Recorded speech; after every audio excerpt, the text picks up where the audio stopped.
जय हिंद दोस्तों। आज का वीडियो में आज का सेशन में आप लोग का स्वागत है।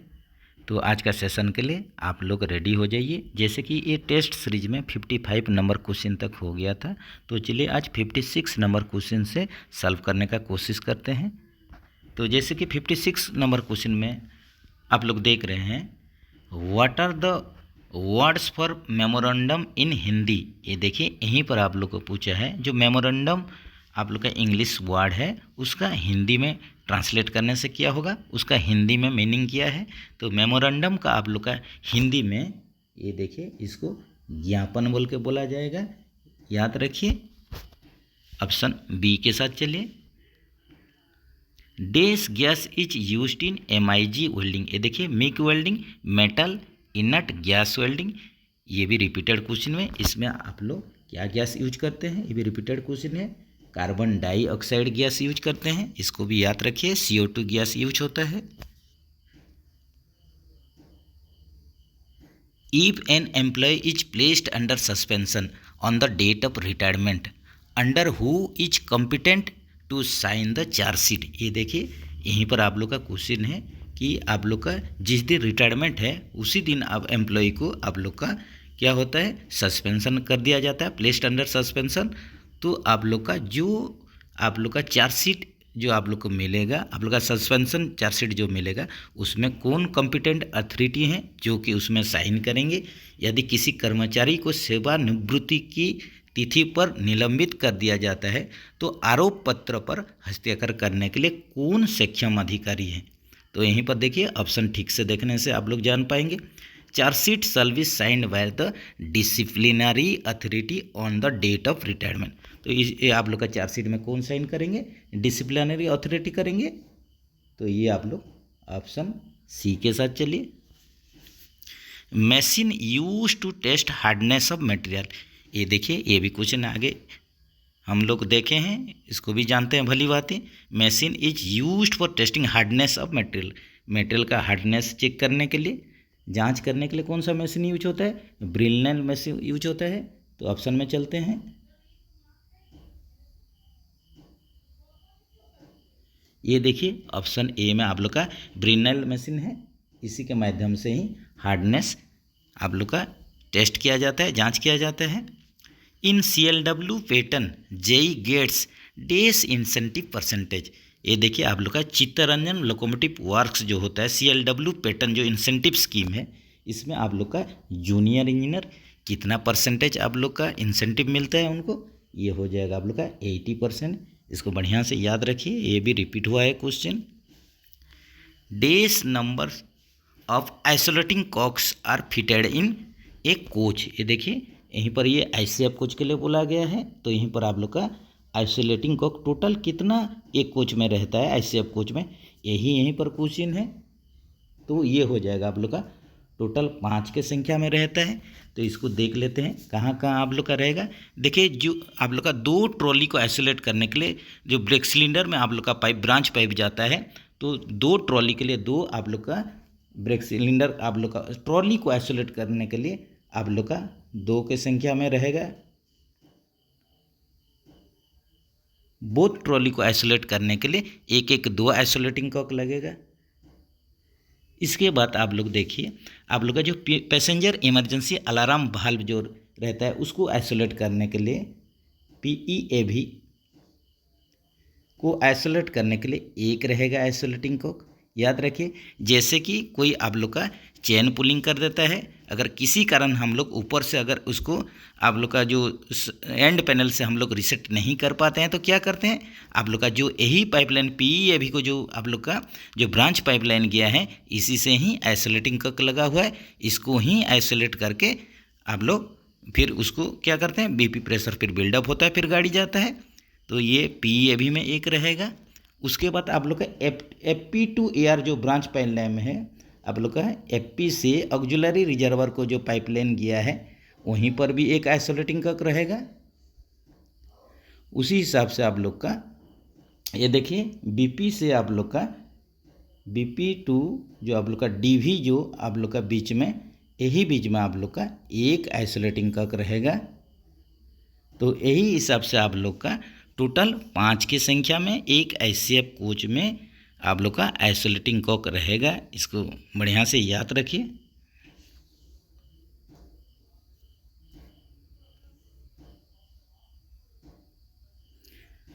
Compensate allowance is in case of removed employee may be granted under. ये देखिए यहीं पर आप लोग का पूछ रहा है जो आप लोग का जो कंपनसेट अलाउंस जिसको कि अनुकंपा भत्ता बोल के बोला जाता है, in case of removed employee may be granted under. ये देखिए कोई भी अगर नौकरी से आप लोग का कोई एम्प्लॉय रिमूव्ड हो गया है, उसी केस में अगर उसको कुछ अनुकंपा भत्ता देना पड़ा, कंपनसेट अलाउंस अगर देना पड़ा, तो ये आप लोग का रूल किसमें लिखा हुआ है, तो यहीं पर यही क्वेश्चन है। तो ये आप लोग का रूल है आप लोग का 65 ऑफ पेंशन रूल 1993 आप लोग का 93 का जो आप लोग का पेंशन रूल है 65 नंबर, इसी में ही इसका प्रावधान किया गया है। तो आप लोग का जो कंपनसेट अलाउंस जो CA होता है, कंपनसेट अलाउंस अनुकंपा भत्ता, ये किस दर पर दिया जाता है? अगर आप लोग का एडमिनिस्ट्रेशन इसको सैंक्शन करे तो ये जो आप लोग का जो अलाउंस है इसको आप लोग का 2/3 ऑफ द पेंशन,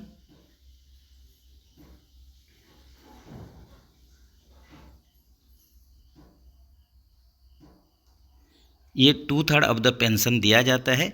या ये जो आप लोग का कंपनसेट अलाउंस है ये क्या होगा आप लोग का 3,500 मिनिमम पर मंथ ये होना चाहिए। इसी रेट में ही आप लोग का CA या कंपनसेट अलाउंस दिया जाता है।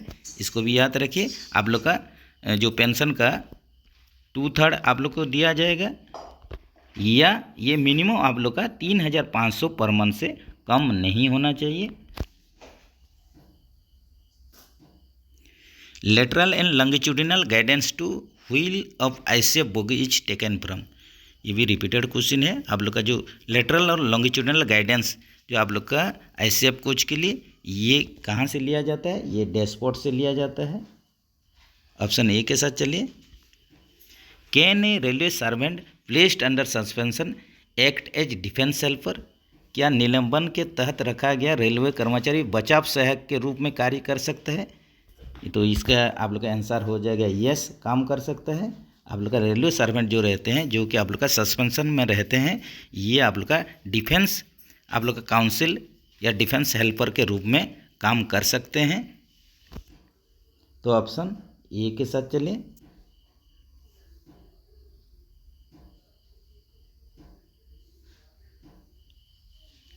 The notice of final penalty should be sign वे।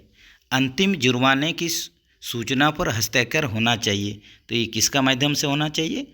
आप लोग का फाइनल जो पेनल्टी होता है उसमें साइन कौन करेंगे? इसमें आप लोग का साइन करेंगे डिसिप्लिनरी अथॉरिटी करेंगे। ऑप्शन C के साथ चलिए। रेलवे सर्वेंट DNDA रूल 1968 के किस नियम के तहत अपीलीय प्राधिकारी पुनरीक्षण प्राधिकारी के रूप में कार्य कर सकता है? ये देखिए आप लोग का रेलवे सर्वेंट आप लोग का जो डिसिप्लिन एंड अपीयर रूल 1968 है, इसके तहत आप लोग का पूछ रहा है यहीं पर।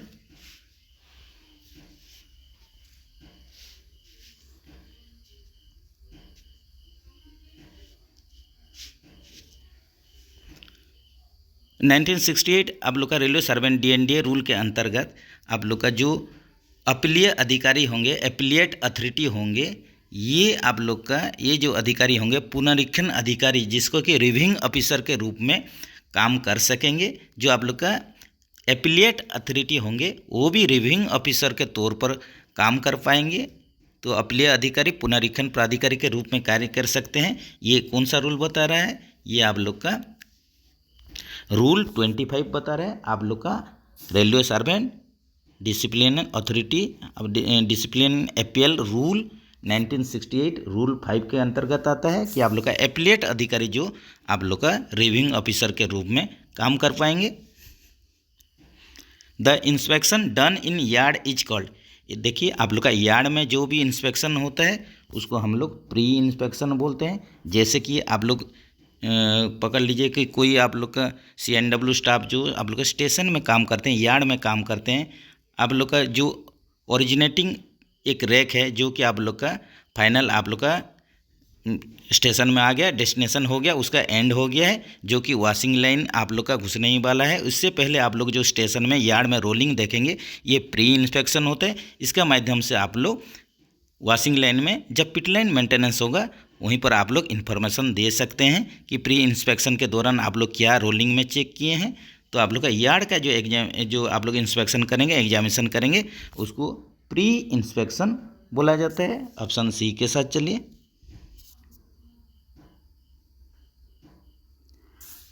Condemn material is send to store. ये देखिए कंडमिंग मटेरियल को हम लोग स्टोर को इसको भेज देंगे। तो इसके लिए आप लोग का जो फर्म रहेगा, जो नोट्स इसके लिए इशू होगा, इसको आप लोग का DS8 नोट बोल के बोला जाता है। इसको याद रखिए। कंडमिंग मटेरियल को आप लोग जो स्टोर को सेंड करेंगे, इसीलिए DS8 टिकट का यूज किया जाता है, या नोट्स का यूज किया जाता है, या फर्म का यूज किया जाता है। तो इसको बोला जाता है DS8 नोट्स बोल के। इसको याद रखिए, ये भी रिपीटेड क्वेश्चन है। Direct worker is admissible to get 10% bonus. ये देखिए जो DW होते हैं, जो डायरेक्ट वर्कर होते हैं, आप लोग का जो इंसेंटिव स्कीम के अनुसार आप लोग का बोनस जो मिलेगा डायरेक्ट वर्कर को, ये 100% मिलता है। याद रखिए। Who is the financial advisor to the head of the workshop. यहीं पर आप लोग का फाइनेंशियल एडवाइजर पूछ रहा है कि आप लोग का वर्कशॉप के लिए कौन फाइनेंशियल एडवाइजर रहेंगे। तो ये आप लोग का रहेंगे, ये देखिए ऑप्शन ए में चलिए, deputy chief account officer. Deputy CAO का आप लोग का फुल फॉर्म हो गया डेप्यूटी चीफ अकाउंट्स ऑफिसर, या workshop account officer WAO, workshop account officer. यही होंगे आप लोग का फाइनेंशियल एडवाइजर रहेंगे वर्कशॉप के लिए। ऑप्शन ए के साथ चलिए।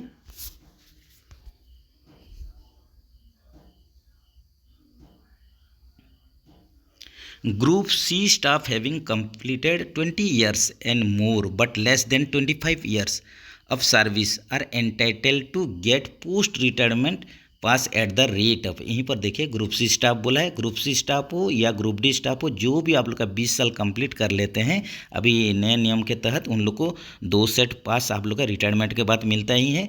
तो यहीं पर एक क्वेश्चन में आप लोग को देखिए दिया है कि आप लोग का ग्रुप C स्टाफ होंगे जो कि 20 साल आप लोग का नौकरी हो गया है लेकिन 25 साल से कम है। तो इनको रिटायरमेंट के बाद कितना दर में आप लोग को पास मिलेगा, तो 1 साल में उनको 2 सेट पास मिलेगा, जो कि ग्रुप D स्टाफ के लिए भी है। A guardian can be included in the school pass पर। ये देखिए यहीं पर पूछ रहा है, a guardian can be included in the school pass पर। स्कूल पास में एक अभिभावक को शामिल किया जा सकता है। देखिए यहीं पर क्या पूछ रहा है, तो ऑप्शन 4 ऑप्शन देख लेते हैं। ए बॉय अंडर 18 ईयर्स, यही केस में भी देखिए शामिल हो सकते हैं गार्डियन स्कूल पास में, कि आप लोग का 18 साल से कम है लड़का का उम्र, यही केस में भी होगा।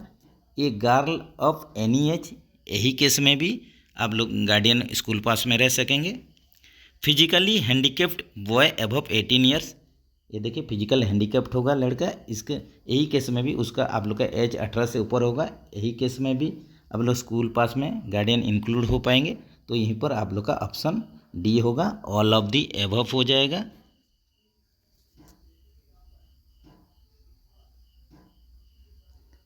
The following are not in the penalty under DNDA rule. ये देखिए डिसिप्लिन APL रूल के अंतर्गत यहीं पर कौन सा पेनल्टी नहीं है, दंड नहीं है। तो आप लोग का यहीं पर ठीक से देखिए, जो वार्निंग होता है, चेतावनी होता है, ये आप लोग का पेनल्टी होता नहीं, दंड होता नहीं है। ऑप्शन बी के साथ चलिए, ये भी रिपीटेड क्वेश्चन है। Which rules comes under when revision petition is not prefer with in the time limit. ये देखिए यहीं पर पूछ रहा है कि जब पुनरीक्षण याचिका समय सीमा के भीतर प्रस्तुत नहीं की जाती है तो यह किस नियम के अंतर्गत आता है। यहीं पर देखिए कोई भी केस आप लोग का पकड़ लीजिए, कोई केस चल रहा है जिसमें कि कोई रेलवे एम्प्लॉय का आप लोग का तो ये केस चल रहा है, पुनरीक्षण याचिका समय सीमा के भीतर प्रस्तुत नहीं किया गया है, तो इस केस में उसको जो रिलैक्सेशन मिलेगा, आप लोग का जो पुनरीक्षण याचिका समय सीमा के अंतर्गत रिवीजन पिटिशन अगर प्रस्तुत नहीं हुआ है, तैयार नहीं हुआ है, तो किस नियम के तहत इसको आप लोग को थोड़ा रिलैक्सेशन मिल सकता है।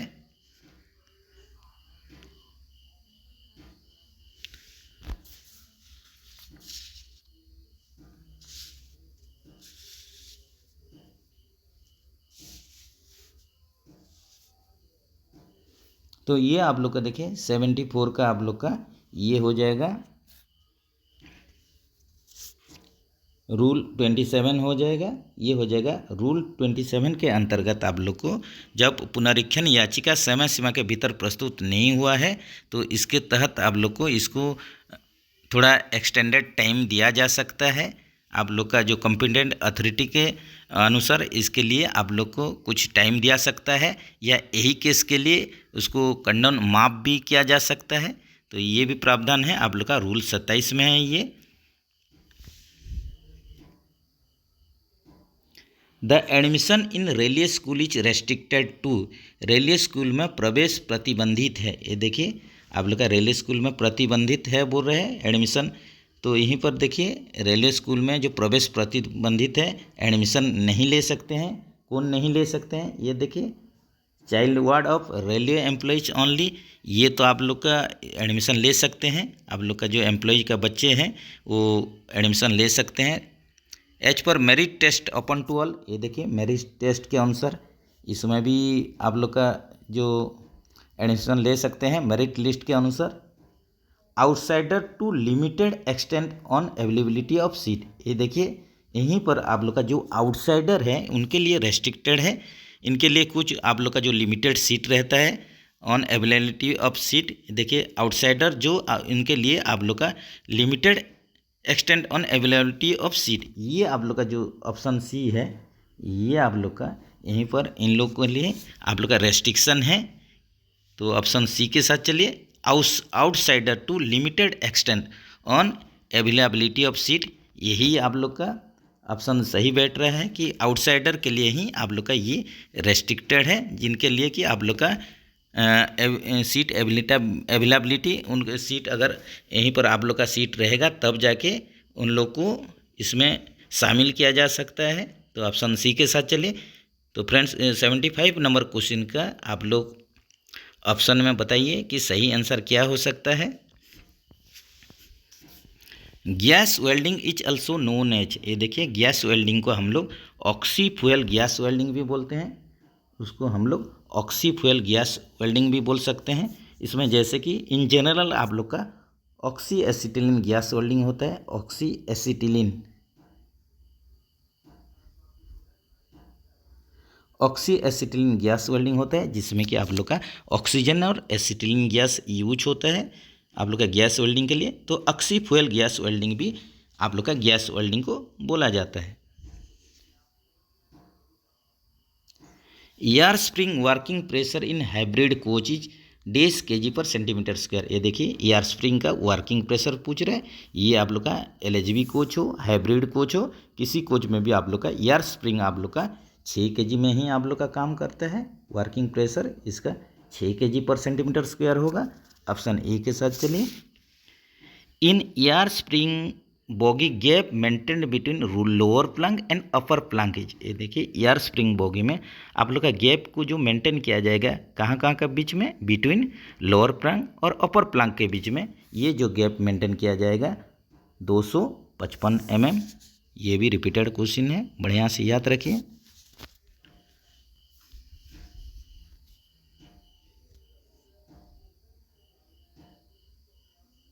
इन oxy acetylene welding colour of oxygen cylinder, ये देखिए आप लोग का ऑक्सी एसिटिलीन गैस वेल्डिंग आ गया जिसको कि हम लोग चर्चा कर रहे थे। तो इसमें आप लोग का देखिए कलर पूछ रहा है, जो आप लोग का ऑक्सीजन सिलेंडर का कलर पूछ रहा है। तो ऑक्सीजन सिलेंडर के लिए आप लोग का ये देखिए ये रहेगा आप लोग का ब्लैक रहेगा। ऑप्शन सी के साथ चलिए। इसी हिसाब से एसिटिलीन आप लोग का सिलेंडर के लिए, एसिटिलीन सिलेंडर के लिए आप लोग का एसिटिलीन आप लोग का गैस सिलेंडर के लिए मैरून रहेगा इसका कलर, ये भी याद रखिए। तो आप लोग के लिए अगर क्वेश्चन में एसिटिलीन आता है तो आप लोग मैरून लगाइए। अगर आप लोग का क्वेश्चन में ये देखिए ऑक्सीजन दिया है तो ऑक्सीजन आप लोग का गैस सिलेंडर का कलर ब्लैक ही होगा। AWS स्टैंड्स फॉर, ये देखिए AWS ये भी वेल्डिंग रिलेटेड क्वेश्चन है। ये आप लोग का AWS के लिए फुल फॉर्म पूछा है, पूर्ण रूप पूछा है। तो आप लोग का AWS का पूर्ण रूप हो जाएगा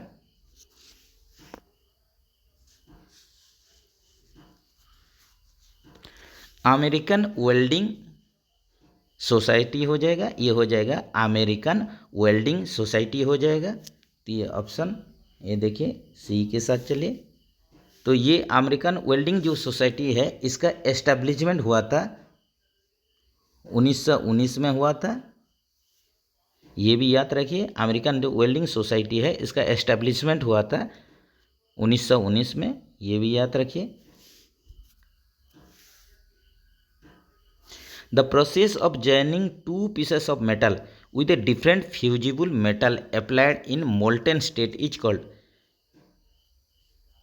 यहीं पर आप लोग का प्रोसेस पूछ रहा है, joining of two pieces of metal, दो पीस मेटल को जॉइनिंग करने का प्रोसेस पूछ रहा है, जो कि with a different fusible metal, जो कि आप लोग का भिन्न गलनीय धातु को मिलाने का जो आप लोग का प्रक्रिया होता है, प्रोसेस होता है, तो इसको हम लोग क्या बोलते हैं, the process of joining two pieces of metal with a different fusible metal applied in molten state is called. धातु को दो टुकड़े को गलित अवस्था में धातु एक भिन्न गलनीय धातु को मिलाने की प्रक्रिया कहलाती है, क्या बोलते हैं इसको, ये देखिए ऑप्शन में चलते हैं। ये देखिए वेल्डिंग का प्रोसेस से भी आप लोग क्या करेंगे, दो मेटल को आप लोग जोड़ पाएंगे, तो इसी हिसाब से सोल्डरिंग से भी ये होगा, दो मेटल को आप लोग जोड़ेंगे तो ये आप लोग का बोथ ए एंड बी हो जाएगा, इसको याद रखिए। Meaning of T Q M, ये देखिए टी क्यू एम जो होता है ये व्हाट्सअप रिलेटेड आप लोग का क्वेश्चन है, ये इसका आप लोग का फुल फॉर्म होता है टोटल क्वालिटी मैनेजमेंट। इसका आप लोग का जो पूर्ण रूप होता है आप लोग का टोटल क्वालिटी मैनेजमेंट होता है। तो ये आप लोग ऑप्शन ए के साथ चलिए।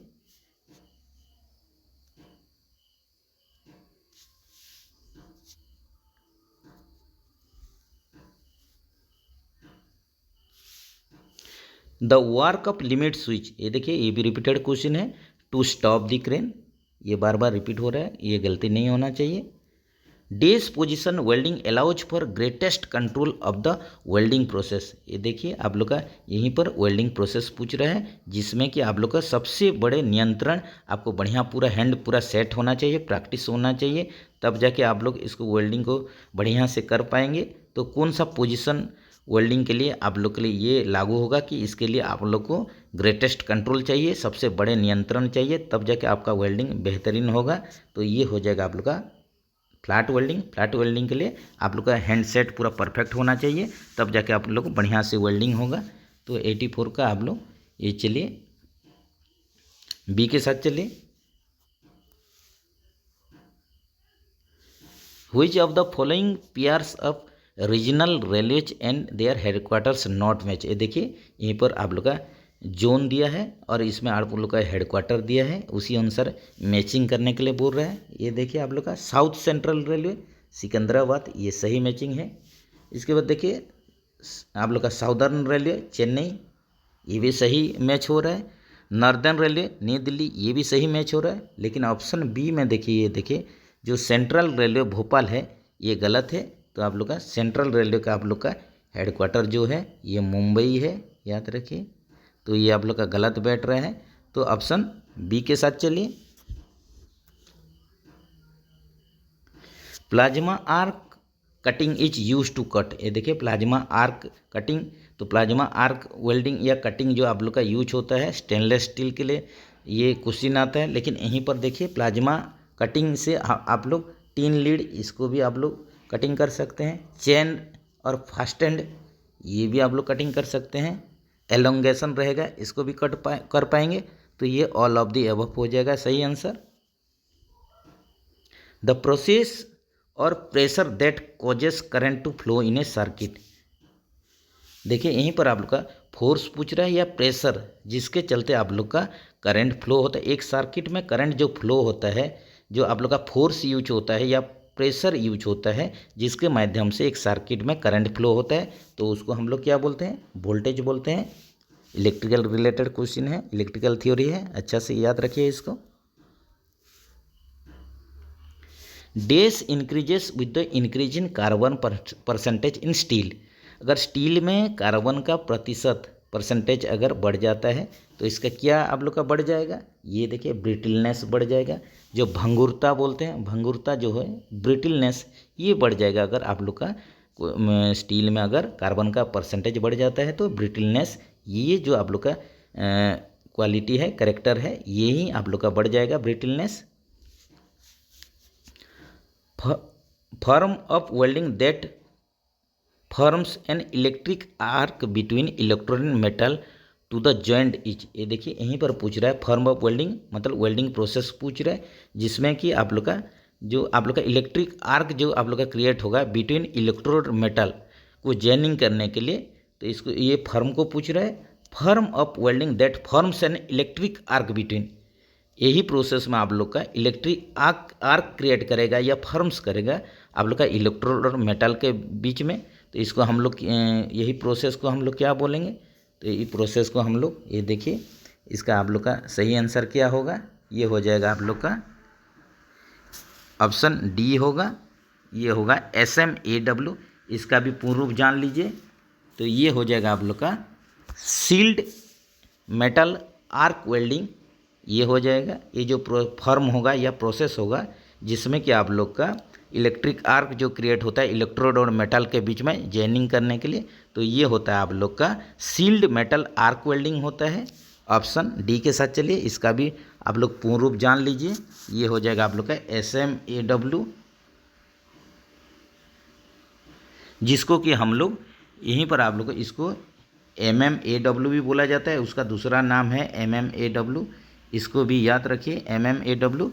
ये मैनुअल मेटल आर्क वेल्डिंग भी बोला जाता है, इसका दूसरा नाम है मैनुअल मेटल आर्क वेल्डिंग। और आप लोग का SMAW का पूर्ण रूप होता है सील्ड मेटल आर्क वेल्डिंग, ये भी याद रखिए। तो ऑप्शन डी के साथ चलिए।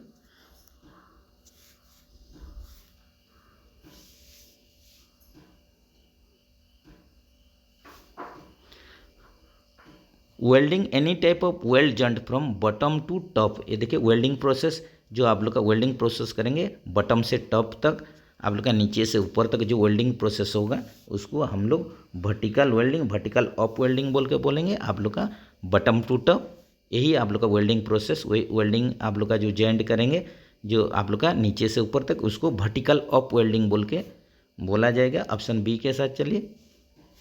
For leakage test of air spring pressure gauge reading taken for a period of, ये देखिए यहीं पर आप लोग का पूछ रहा है कि लीकेज टेस्ट किया जाएगा एयर स्प्रिंग का गेज के माध्यम से, तो ये आप लोग का for a period of, taken for a period of पूछ रहा है। तो यहीं पर आप लोग का जो लीकेज टेस्ट होगा एयर स्प्रिंग का, तो ये जब आप लोग का लीकेज टेस्ट करने के लिए LHP आप लोग का एयर स्प्रिंग का हाइट जो होता है, इंस्टॉलेशन हाइट, एयर स्प्रिंग आप लोग का इसमें जो इंस्टॉलेशन हाइट होगा IH इंस्टॉलेशन हाइट, ये कितना मेंटेन किया जाता है LHB कोच के लिए, ये LHB कोच के लिए आप लोग का 294 + 0 - 5 mm ये मेंटेन किया जाता है। ये आप लोग का इंस्टॉलेशन हाइट है LHB कोच के लिए एयर स्प्रिंग का। तो इसके लिए आप लोग का पहले क्या किया जाएगा, जो आप लोग का एयर स्प्रिंग को आप लोग का फिलिंग किया जाएगा, प्रेशर फिलिंग किया जाएगा 6 kg/cm² प्रेशर में आप लोग का रबर बेलो को फिलिंग किया जाएगा, एयर स्प्रिंग को एयर फिलिंग किया जाएगा यही रेट में। और फिलिंग करने के बाद आप लोग का इसको स्टेबल किया जाएगा 15 मिनट तक। आप लोग को इसको 15 मिनट तक स्टेबल करके चेक किया जाएगा कि इसमें आप लोग का लीकेज है कि नहीं, ये लीकेज टेस्ट होता है। आप लोग का आफ्टर 6 kg प्रेशर देने के बाद इसको 15 मिनट तक स्टेबल करके लीकेज टेस्ट किया जाता है। आप लोग का सॉफ्ट बबल यूज करके, सॉफ्ट बबल इसका ऊपर में लगा के पूरा टोटल सॉफ्ट बबल लगा के चारों तरफ इसको चेक किया जाता है कहीं लीकेज है कि नहीं। तो इसके लिए आप लोग का 15 मिनट्स आप लोग का टाइम लिया जाता है, इसके अंतर्गत चेक किया जाता है कि इसमें आप लोग का लीकेज है कि नहीं। तो आप लोग का for leakage test of air spring pressure, leakage test of air spring pressure gauge reading is taken for a period of, तो प्रेशर गेज में आप लोग का जो रीडिंग लिया जाएगा फॉर ए पीरियड ऑफ आप लोग का 15 मिनट तक आप लोग का चेक किया जाएगा। इसी के अंदर अगर कोई लीकेज है तो फिर लीकेज को रेक्टिफाई किया जाएगा। तो इसलिए आप लोग ऑप्शन ए के साथ चलिए।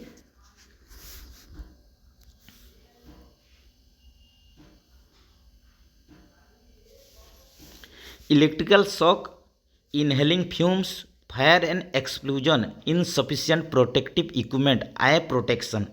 ये देखिए यहीं पर पूछ रहा है आप लोग का, जो इलेक्ट्रिकल शॉक बिजली का झटका, इनहेलिंग फ्यूम्स सांस, देखिए इनहेलिंग फ्यूम्स जो धुआं आप लोग का अंदर में जाएगा, सांस के अंदर धुआं जाएगा। फायर एंड एक्सप्लोजन आग और विस्फोट जो होता है। इसके बाद आप लोग का इनसफिशिएंट प्रोटेक्टिव इक्विपमेंट, आपके पास जो सेफ्टी उपकरण नहीं होना। इसके बाद आप लोग का आई का प्रोटेक्शन, आँख का सुरक्षा। ये किसके साथ रिलेटेड है? ये आप लोग का सेफ्टी कंसर्न फॉर वेल्डिंग, ये आप लोग का सेफ्टी पर्पज के लिए है, सेफ्टी के साथ रिलेटेड है। वेल्डिंग का सेफ्टी के साथ ये सब रिलेटेड है। यही सब ही घटना होता है। इसके लिए आप लोग को बराबर वेल्डिंग करते हुए आप लोग को प्रॉपर पीपीई आप लोग को इसमें यूज करना है, पर्सनल प्रोटेक्टिव इक्विपमेंट। तो आप लोग का जो electrical shock, inhaling fumes, fire and explosion, insufficient protective equipment, I protection, ये सब सेफ्टी रिलेटेड चीज़ है। पीपीई है, पर्सनल प्रोटेक्टिव इक्विपमेंट है, safety concern for welding process. इसको याद रखिए, ये रिलेटेड होगा ए के साथ। चलिए, safety concern for welding process. Inclination of wheel trade profile, ये देखिए इंक्लाइनेशन पूछ रहे हैं, व्हील ट्रेड में पूछ रहे हैं, तो ये क्या होगा? ये भी रिपीटेड क्वेश्चन है। 1/20। अगर ये फ्लेंज में होता है, इंक्लाइनेशन फ्लेंज में पूछने से क्या होगा? ये हो जाएगा 1/2.5 हो जाएगा। ये भी क्वेश्चन आ रहा है, इसको भी याद रखिए। अगर ट्रेड में आप लोग का पूछेगा, ट्रेड के लिए ये देखिए, ये 1/20 जो है ये ट्रेड में इंक्लाइनेशन है, और आप लोग का 1/2.5 अगर होगा तो ये फ्लेंज में होगा। ये इंक्लाइनेशन जो है ये फ्लेंज के लिए है, इसको भी याद रखिए। Most common motion to make a bead, ये देखिए most common motion to make a bead. ये देखिए जो वेल्डिंग प्रोसेस जब होता है, तो वेल्डिंग प्रोसेस में आप लोग का जो बीड आप लोग का तैयार होगा, या परफेक्ट जो आप लोग का वेल्डिंग होगा, इसमें पूछ रहा है आप लोग का कि जो most common motion to make a bead, बढ़िया से आप लोग का वेल्ड बीड तैयार करने के लिए, यूनिफॉर्म वेल्ड बीड तैयार करने के लिए, यूनिफॉर्म जो डिपॉजिट होगा, वेल्डिंग मेटल जो है जो बढ़िया से डिपॉजिट होगा, परफेक्ट वेल्डिंग होगा, इसके लिए परफेक्ट आप लोग का प्रैक्टिस चाहिए, जिससे कि आप लोग का जो वेल्ड बिल्ड होगा वो यूनिफॉर्म होगा, बढ़िया से होगा। तो इसके लिए जो मोशन आप लोग को चाहिए, जो आप लोग का हैंड सेट करके आप लोग का जो परफेक्ट हैंड प्रैक्टिस करके आप लोग का सेट होगा, जो मोशन में उसको आप लोग का वेल्ड बिल्ड जमा होगा, या वेल्डिंग मटेरियल आप लोग का जमा होगा, या फ्यूजन या मेल्टिंग होगा, जो जिससे कि परफेक्ट वेल्डिंग होगा। वो प्रोसेस को, वो मोशन को हम लोग बोलते हैं वेविंग मोशन बोलते हैं। इसको बोलते हैं वेविंग मोशन, WEAVING, इसको बोला जाता है वेविंग मोशन। तो ऑप्शन डी के साथ चलिए। यहीं पर थोड़ा स्पेलिंग मिस्टेक है ऑप्शन डी में। तो आप लोग को परफेक्ट जो वेल्ड बीड आप लोग का वेल्डिंग होगा, या वेल्डिंग मेटल डिपॉजिट परफेक्ट होगा, या परफेक्ट वेल्डिंग होगा, जिसके लिए परफेक्ट प्रैक्टिस चाहिए, हैंड प्रैक्टिस चाहिए। तो ये मोशन जो है, जिसके माध्यम से आप लोग का परफेक्टली वेल्ड बीड आप लोग का मेल्ट हो के जाएगा और बढ़िया वेल्डिंग होगा, यही मोशन को हम लोग बोलेंगे वेविंग मोशन बोलेंगे। इसको बोलेंगे हम लोग वेविंग मोशन बोलेंगे। इसको भी याद रखिए। ऑप्शन आप लोग डी के साथ चलिए। Primary suspension used in Fiat bogie, ये देखिए आप लोग का फियाट बोगी में पूछ रहे हैं, तो आप लोग का यहीं पर प्राइमरी सस्पेंशन पूछ रहा है। फियाट बोगी में क्या होता है? डबल नेस्टेड कॉइल स्प्रिंग होता है। ऑप्शन ए के साथ चलिए। आप लोग का डबल नेस्टेड कॉइल स्प्रिंग रहता है, इनर आउटर 2 स्प्रिंग रहता है, इसलिए डबल नेस्टेड कॉइल स्प्रिंग हो जाएगा। Type of coach body shell use in hybrid coach, hybrid coach में बॉडी सेल जो लगेगा तो ये रहेगा आप लोग का आई शेप का रहेगा। तो इसमें क्या होता है, आप लोग का जो सेकेंडरी सस्पेंशन में फ्लेक्सी कॉइल स्प्रिंग के बदले में आप लोग का कॉइल स्प्रिंग का बदले में यहीं पर एयर स्प्रिंग यूज होता है। यही इसमें आप लोग का मॉडिफिकेशन है। जो आप लोग का हाइब्रिड कोच है, इसमें सेकेंडरी आप लोग का सस्पेंशन में कोयल स्प्रिंग यूज नहीं होके यार स्प्रिंग को यूज किया गया है, इसलिए इसको आप लोग का हाइब्रिड कोच नाम दिया गया है। इसमें बॉडी सेल रहेगा, आईसेप रहेगा, लेकिन इसमें आप लोग का यार स्प्रिंग रहेगा सेकेंडरी में। Fiat bogie is capable to negotiate the curve of 10 degree at the speed up to. ये देखिए फियाट बॉगी आप लोग का कैपेबल है, समर्थ है कर्व नेगोशिएट करने के लिए। 10 डिग्री का आप लोग का कर्व नेगोशिएट करने के लिए समर्थ है। तो इसमें आप लोग का कितना गति में ये आप लोग का समर्थ है, तो ये हो जाएगा आप लोग का 60 kmph के स्पीड में जब आप लोग का जो ट्रेन मूवमेंट करता है, इसमें आप लोग का फियाट बॉगी कैपेबल है नेगोशिएटिंग द कर्व। 10 डिग्री में कर्व नेगोशिएट करने के लिए 60 kmph में फियाट बॉगी समर्थ है। ऑप्शन डी के साथ चलिए। Number of duplex check valve fitted in air spring bogie. तो देखिए जो डुप्लेक्स चेक वाल्व जो यूज होता है एक यार स्प्रिंग बॉगी में 1 की मात्रा में यूज होता है, तो टोटल कोच में 2 की संख्या में होता है। The piece of the electrode that goes in the electrode holder. ये देखिए इलेक्ट्रोड होल्डर में आप लोग का जैसे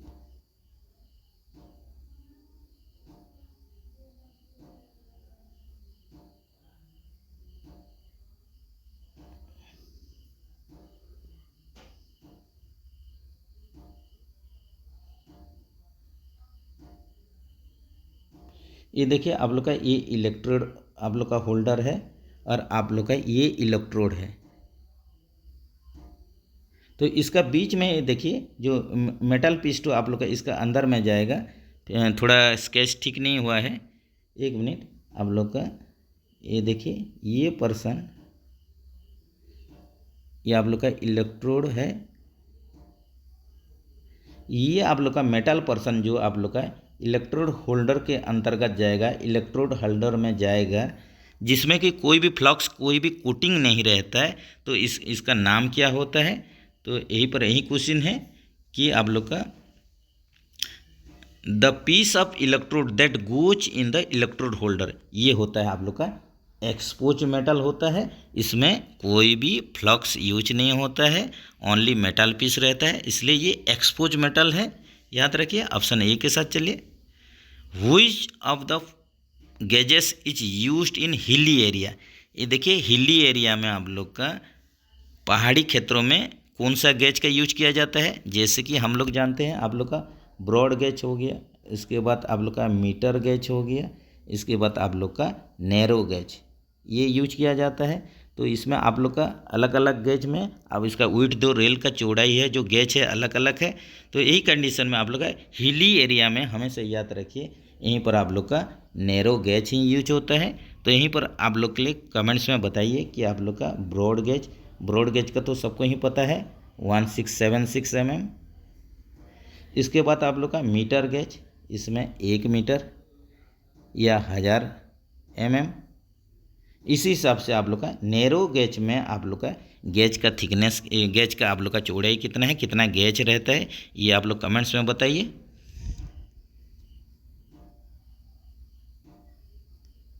the standard thickness of compensating ring is. ये देखिए ये फिर रिपीटेड क्वेश्चन आ गया, कंपेंसेटिंग रिंग ये कितना हो जाएगा, ये भी आप लोग बताइए कमेंट्स में। तो ये आप लोग के लिए हो जाएगा 6 mm हो जाएगा। CR जो कंपेंसेटिंग रिंग बोलते हैं इसका थिकनेस 6 mm होता है। Choke dia of PEAB of LHB coach is 10 mm। ये देखिए passenger emergency valve choke diameter पूछ रहा है LHB कोच के लिए, ये 19 mm होता है। इसी हिसाब से ICF कोच के लिए आप लोग का चोक डाया कितना होगा ये बताइए। PEAB का ICF कोच के लिए, ये LHB कोच के लिए 19 mm है।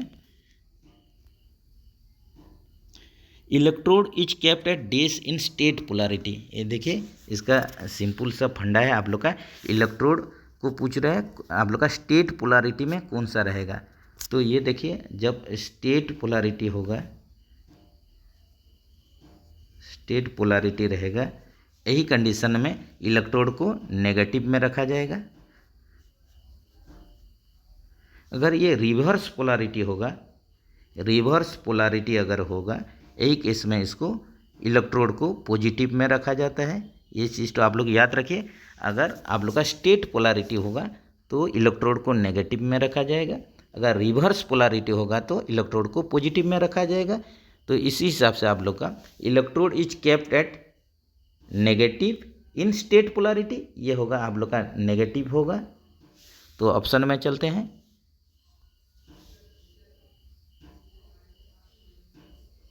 ये देखिए ऑप्शन सी के साथ चलिए।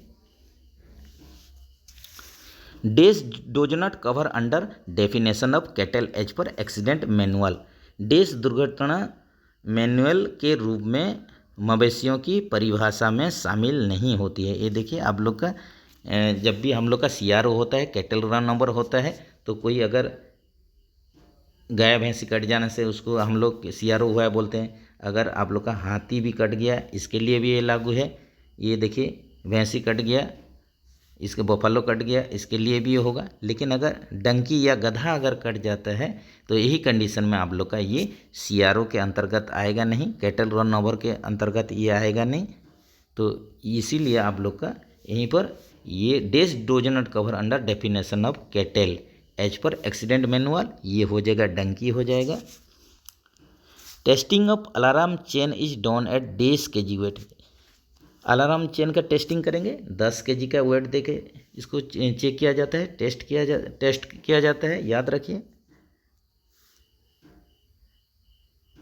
There are these numbers of laboratory in LHB coach. ये देखिए पुराना ट्रेंड्स के हिसाब से चलेंगे, पुराना आप लोग का क्वेश्चन के अनुसार चलेंगे तो ये 3 है। लेकिन अभी फिलहाल देखिए हर LHB कोच में 4 के मात्रा में आप लोग का लेबोरेटरी रहता है, इसको भी याद रखा जाए। लेकिन आप लोग के लिए ये देखिए क्वेश्चन के अनुसार आप लोग का इसमें 3 ही सही होगा। ये पुराना ट्रेंड्स का ही क्वेश्चन है और जो एग्जामिनेशन लेते हैं वो लोग पुराना ढांचा के अनुसार ही इसका आंसर लेते हैं, याद रखिए। Permissible limit of sharp flange of wheel is DSMM। ये देखिए यहीं पर परमिसिबल लिमिट पूछ रहा है। तो जैसे कि शार्प फ्लैंज का आप लोग का रेडियस के अनुसार आप लोग का लिया जाता है कि नया में आप लोग का कितना रहता है। अब आप लोग का जो शार्प फ्लैंज का परमिसिबल लिमिट कितना होता है ये कमेंट्स में बताइए। जैसे कि ये देखिए पूरा ऑप्शन ही आप लोग के लिए गलत है, तो यहीं पर नॉन ऑफ दिच हो जाएगा। तो आप लोग के लिए क्वेश्चन है परमिसिबल लिमिट शार्प फ्लैंज का SF का आप लोग का परमिसिबल लिमिट आप लोग बताइए कमेंट्स में कितना होगा। Total volume of the bio toilet tank. ये देखिए टोटल वॉल्यूम पूछा है, जहाँ टोटल वॉल्यूम पूछेगा ये आप लोग का 400 लीटर हो जाएगा। और जहाँ पर इफेक्टिव वॉल्यूम पूछेगा, इफेक्टिव वॉल्यूम के लिए कितना होगा ये आप लोग कमेंट्स में बताइए। Total number of chambers of bio toilet में टोटल चेम्बर 6 की संख्या में रहेगा total chamber. Number of air provided in air spring system. ये देखिए ऑक्सिलरी रिजर्वर, एक एयर स्प्रिंग आप लोग का सिस्टम में आप लोग का टोटल कितना एयर ऑक्सिलरी रिजर्वर रहता है, एयर कितना रहता है। एयर आप लोग का जो ऑक्सिलरी रिजर्वर रहेगा 3 के मात्रा में रहता है। ऑप्शन बी के साथ चलिए। तो जैसे कि एक LHB कोच में ये देखिए LHB कोच होगा जिसमें कि आप लोग का एयर स्प्रिंग सिस्टम है। तो इसमें आप लोग का क्या होगा ये देख लीजिए। आप लोग का टॉयलेट पर्पज के लिए एक आप लोग का एयर रहेगा, टॉयलेट पर्पज के लिए एयर रहेगा जिसका कि कैपेसिटी आप लोग का 75 लीटर होता है। इसी हिसाब से आप लोग का ब्रेकिंग के लिए, ब्रेकिंग पर्पज के लिए आप लोग का एक एयर रहेगा जो कि आप लोग का 125 लीटर है। और आप लोग का एयर स्प्रिंग के लिए, एयर स्प्रिंग के लिए एक एयर रहेगा जिसका कि कैपेसिटी 150 लीटर है, 150 लीटर। तो इसी हिसाब से आप लोग का 3 ऑक्सिलरी रिजर्वर रहता है ये एयर स्प्रिंग जो सिस्टम रहता है LHB कोच में। तो इसका आप लोग का सही आंसर 3 हो जाएगा।